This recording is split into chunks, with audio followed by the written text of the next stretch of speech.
है वो आपने भी अच्छे से समझा दी, रिपोर्ट में भी हमने बताया, और साथ ही साथ ईरान और इजरायल के युद्ध के बीच बराक मैगन का बड़ा जिक्र हो रहा है।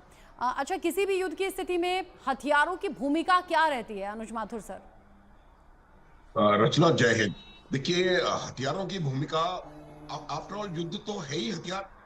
हथियार का सही समय पर सही प्रकार के हथियार से सही प्रकार के टारगेट के ऊपर आघात पहुंचाना, यही लड़ाई है।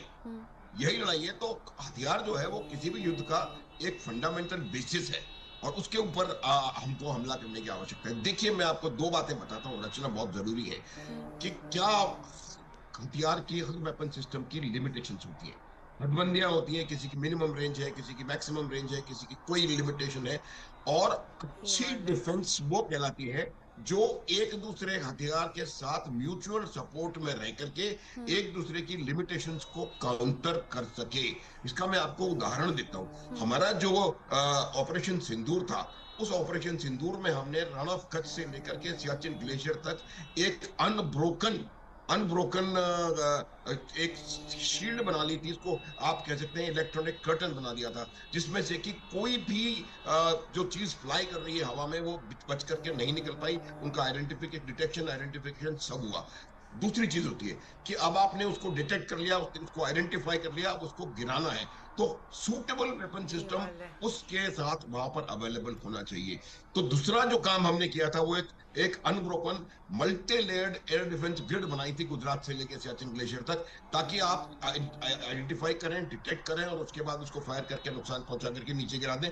यही वजह थी कि 500 ड्रोन उनके आए हैं और एक भी आगे नहीं जा पाया। तो ये बात होती है। तो इसका जहां तक इस पर्टिकुलर वेपन सिस्टम का सवाल है, ये एक बहुत अच्छा उन्नत किस्म का एयर डिफेंस वेपन सिस्टम है, और ये प्राइमरीली नेवल वर्जन है। अब आप देखिए, नेवी नेवल नेवल जो शिप्स होते हैं उनको आफ्टर ऑल किस चीज से खतरा है? उनको कभी कोई किसी पैदल सेना से, किसी टैंक वैंक कोई खतरा नहीं है। खतरा उनको या तो हवाई जहाज से है, या मिसाइल सिस्टम से है, या टॉर्पेडो से है। अगर आपके पास ऐसे एयर डिफेंस सिस्टम्स हैं जो इन चीजों को न्यूट्रलाइज करके और आपको थोड़ी इम्यूनिटी दे सकते हैं, तो वो मेरे ख्याल से बहुत ज्यादा कामयाब होते हैं। और इसमें रचना, जरूरी चीज जो मैं बता रहा हूं वो ये होती है कि आपके पास हर रेंज पर फायर करने वाले हथियार होना आवश्यक है। हमारे पास S-400 से लेकर के छोटी से छोटी गन जो कि इन्फेंट्री यूनिट में हाथ से चलाई जाती है, वहां तक हमने एयर डिफेंस सिस्टम्स को एक ग्रिड में बांध रखा था। तो मेरा ये मानना है कि ये एक बहुत ज्यादा उन्नत किस्म का एक modern air defence weapon system है, जो कि ग्रिड में अगर सही जगह पे सही प्रकार से इसको प्रयोग में लाएंगे तो बहुत कारगर सिद्ध होगा। तीसरी बात जो मैं आपको बताता हूँ वो ये होती है कि जो जो जो भी मिसाइल डेवलपमेंट हम लोग कर रहे हैं, वो मिसाइल डेवलपमेंट, डॉक्टर झा साहब बैठे हैं, वो बहुत ज्यादा जानते हैं इसके बारे में।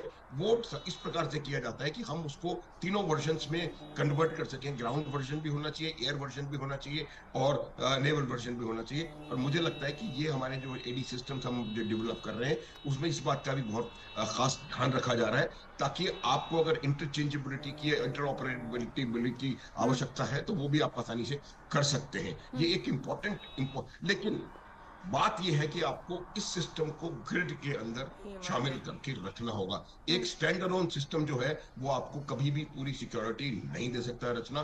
तो मेरा ये मानना है कि एक बहुत घातक, बहुत इफेक्टिव, अचूक हथियार है, लेकिन अगर इसको, इसकी लिमिटेशंस को ध्यान में रखते हुए इसको हम किसी प्रकार से म्यूचुअल सपोर्ट में दूसरे हथियारों के साथ इस्तेमाल करेंगे, और हाँ। इसको ईरान बहुत इफेक्टिवली यूज कर रहा है। जिस मिसाइल की हम बात कर रहे थे वो मिसाइल वो डायरेक्टेड टुवर्ड्स दिल्ली, और उस मिसाइल को हमने सिरसा में या कहीं नीचे गिरा दिया था।